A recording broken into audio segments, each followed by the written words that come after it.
Good day, everybody. How you doing today? I'm doing great myself. It's a gorgeous, gorgeous sunny day. I'm up at the property. I'm getting ready to take care of the animals, but I had this thing and I needed to just get out. It's about these protests. I got nothing against the protests, nothing against the protesters per se. I do have a lot against the rioters, the arsonists, the thieves, the looters, the individuals who are assaulting innocent bystanders. I got a lot against them. Let's face it, in this case, they're taking away from the message from the peaceful protesters. They're taking away that message. The thing is, I'm not going to sit here and tell you that the death of George Floyd is okay. That's not my intent in any way, shape, or form. His death wasn't by any means okay. But let's talk about George Floyd for a minute. Let's figure out how he could have survived this confrontation with the officers.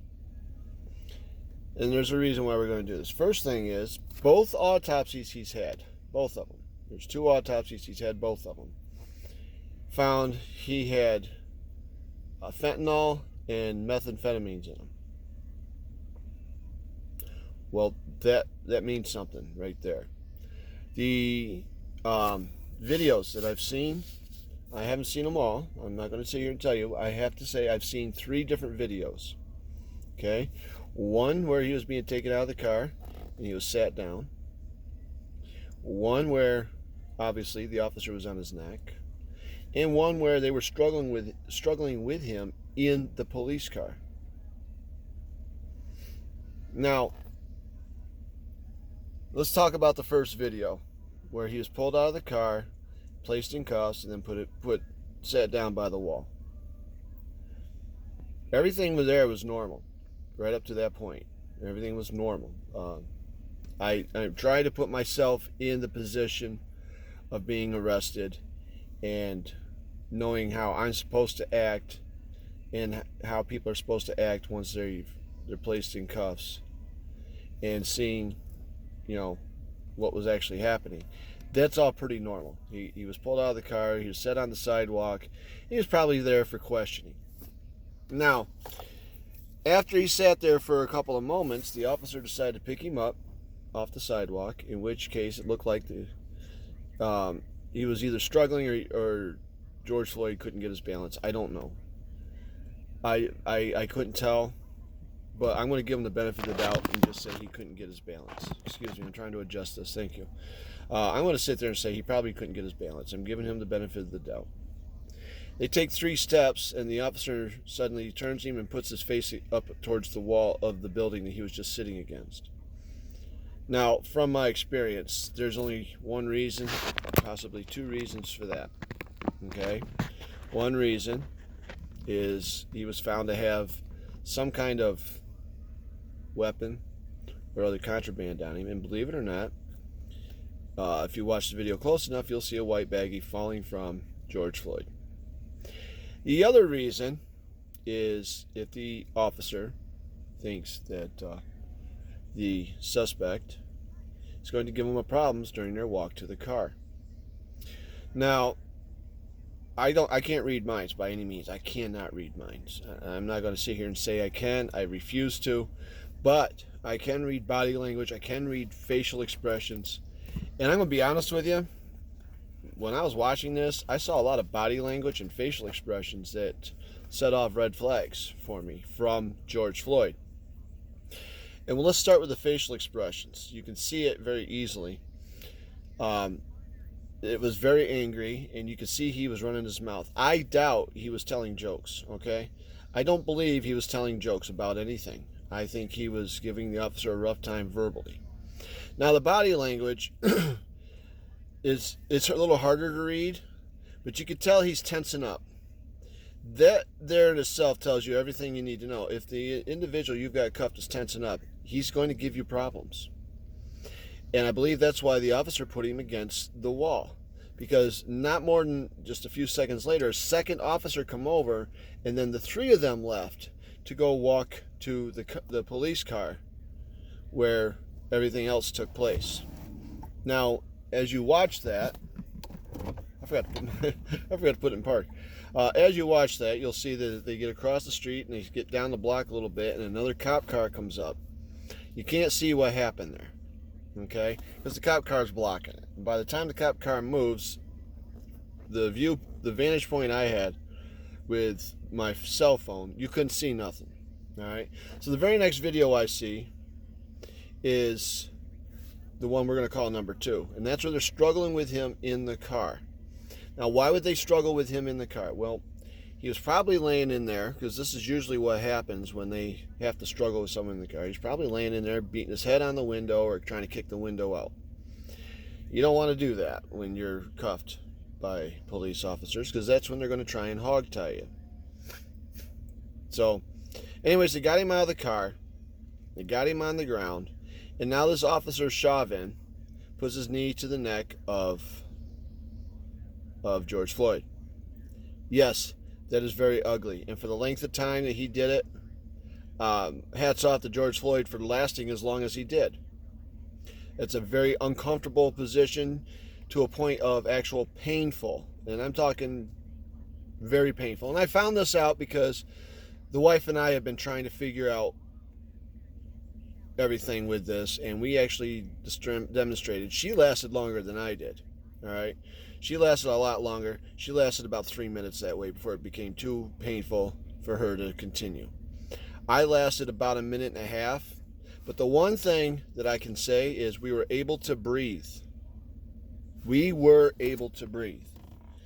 Yeah, it hurt. I'm not going to deny it. It hurt. It hurt like hell. But we were able to breathe. Now, I'm not saying he was able to breathe. I'm not saying that. I'm saying we were. Okay? Now, the autopsies, one of them or both of them, I'm not sure, according to different things I've read, showed he had COVID-19. Well, that's a respiratory infection, so that's probably why he couldn't breathe. But there's no way the officers are going to know this, because I don't think he knew it. All right. That might have been what kept him from breathing. I don't know.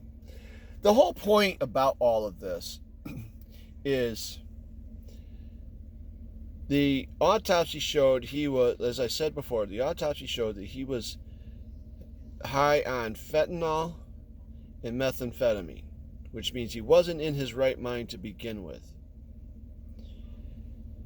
And the whole point of that is, if he'd been in his right mind, and if he was more compliant to the police officers, wouldn't it make sense that he'd still be alive? See, everybody seems to be overlooking that, especially those who are protesting.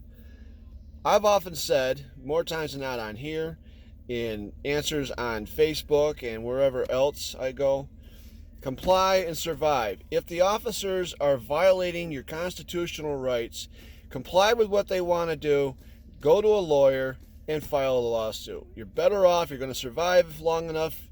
You're better off doing that, because you'll get to enjoy the money when it's over with. If you fight the officers and you end up dying, what good are you going to do for your family? What good are you doing for yourself?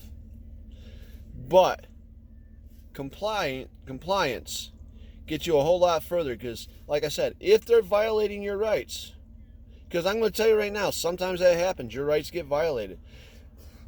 This whole COVID-19 has been nothing but one major constitutional right violation. All right? But if the officers are violating your rights, comply. You don't have to fight them to win. Okay? Comply. Sit in the back seat of the car. Keep your mouth shut. Speak with your lawyer when everything is over. And then file a lawsuit. You'll be alive, and you'll be a whole lot happier. And you're going to get the same results with the cops getting fired. Comply and survive. Simple as that. You fight them, you put your life at risk when you fight an officer during an arrest. You put your life at risk. And the more you make that officer feel threatened, the more your life is at risk. Remember, when they come up, they have the authority to do what they feel is necessary to get control on a situation. Sometimes they go overboard. Sometimes they don't follow their, what do they call it, the steps of force. They're force steps, okay? And use of force steps. They start out with speaking and they go on up this ladder to physical force to deadly force.